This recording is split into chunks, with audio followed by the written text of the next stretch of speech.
Hello, and welcome to another episode of Cams Cops Our Stories. Now, today we're going to be discussing undoubtedly the most popular branch of the policing family, our four-legged friends, the dog unit. From sniffing out evidence such as drugs or firearms, to finding missing people or catching criminals, our police dogs really are vital in helping us keep Cambridgeshire safe.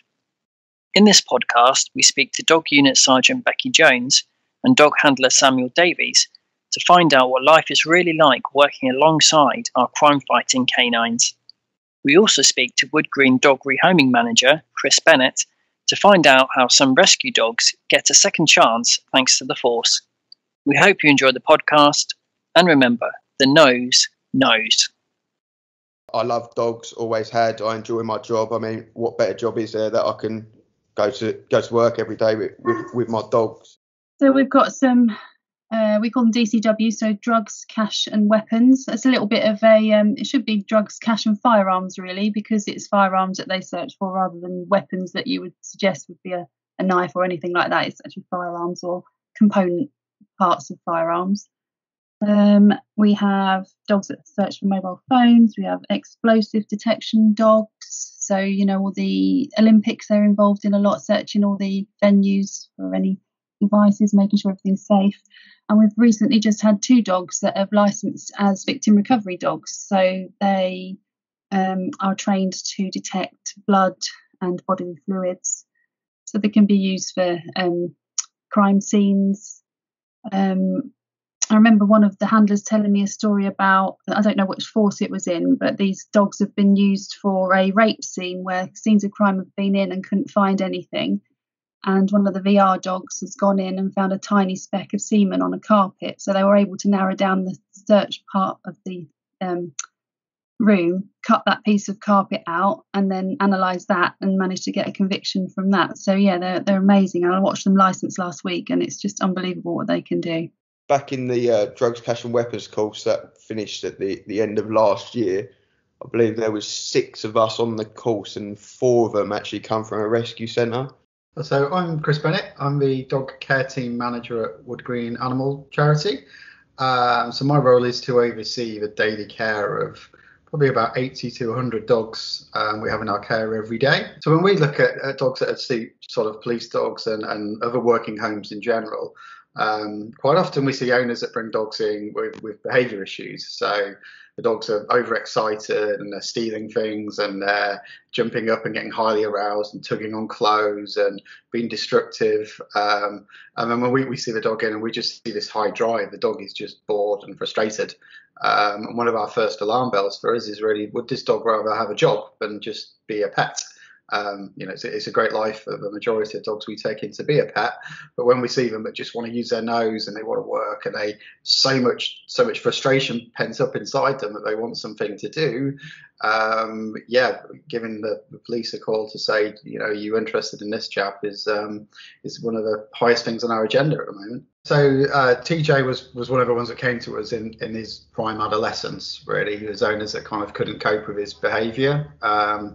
Again, we had this high drive dog who was just getting bored and frustrated with things not happening fast enough and fun enough for him. We worked with his behaviour in kennels because he was jumping up and tugging on staff's clothes and that kind of thing. We rehomed him, but he came back to us. We tried a foster home and he came back to us.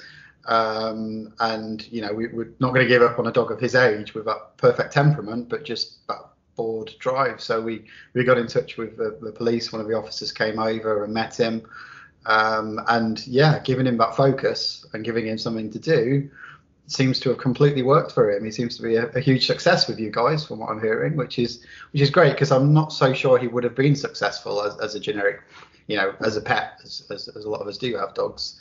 I think he had far too much in his head going on to just sit on the sofa most of the day. After a month or so, I had the opportunity to take on TJ, who is a Labrador who come from Wood Green Rescue Centre.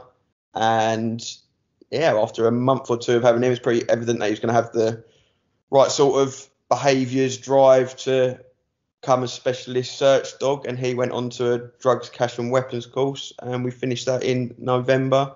I've got Clifford. So he came from a pet home in Luton at 11 weeks old. walked into the house and immediately fell in love with this little puppy with a wonky ear. He doesn't have his wonky ear anymore, unfortunately. He's grown out of that. So he was given to us by a pet home. He came with the name Rico, actually, and I brought him home, and my teenage daughter, I walked him into the back door and she said, "Can we call him Clifford?" And I was like, "There is no way I'm calling the police dog Clifford." But within 30 seconds he was called Clifford. He's doing really well. My daughters are early 20s and mid-teens. I'd forgotten what it was like to have a baby. Getting up in the middle of the night, and the progress he's making and the little sort of developmental steps he's taken, you can just see things clicking in his head every now and then. It's really lovely, but it's hard work, but I wouldn't change it. It's brilliant. So I was very fortunate with TJ, actually, because from passing his course, the very first job, he helped in assisting in locating a very large amount of suspected controlled substance and a warrant. So I was very happy with that, considering that was his first ever search. Recently, again, just shows how great the dog's nose is and how much they offer us, is a vehicle was stopped. A drug search was conducted on that vehicle. Officers had searched it, actually specially trained search officers. So I come there after, where they was pretty happy there was nothing in the car. Used TJ. TJ went in there, where he actually indicated on a door. So upon further investigation, we looked, and there was actually parts of this door that you can remove and take off. We found a large amount of drugs that were hidden down there. So it just goes to show, obviously, it would be more than likely that if it was just left to humans to search that, would it have been found? Most likely not. It was missed. So stuff like that, and it gives a real sense of achievement, all the training that we put in, a bit of pride when we have jobs like that, and it makes me happy and proud of him. Generally, our GP dogs, our general purpose dogs, the German Shepherds would tend to work until they're about 7.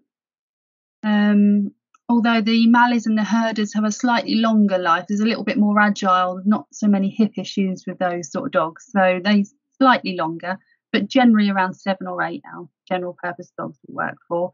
And then when they retire, the handler can either keep them, which many do. One of our handlers has got about 6 dogs, I think, or they can be rehomed. And we've got, Hertfordshire have got a rehoming scheme that a big long list of people waiting to rehome police dogs that are retired or police dogs that haven't made the grade. So they're very well looked after. And our specialist dogs tend to work till they're about 10. And again, they can stay with their handler if they want to. I suppose, again, just a special thanks to Wood Green. It's not just Wood Green. You've got places like the Dog Trust as well that I know we've taken dogs from, who are now successful dogs. They play a massive part. They obviously put a lot of work into the dogs. You can even see that a lot of the dogs that we come with, a lot of work's been put in for their behavioural issues. To be fair, with TJ, you could tell work had been done just from little things, from his sit and his down and general sort of obedience. And they put a lot of work in to them dogs, these rescue centres, and we're very grateful for it, because they've given us some cracking dogs that have turned into some real cracking police dogs. So just a thank you to the rescue centres. Thank you to Becky and Sam for sharing their experiences and stories of working alongside the canines of our Bedfordshire, Cambridgeshire and Hertfordshire dog unit, and to Chris for sharing his rehoming knowledge. And thank you for listening.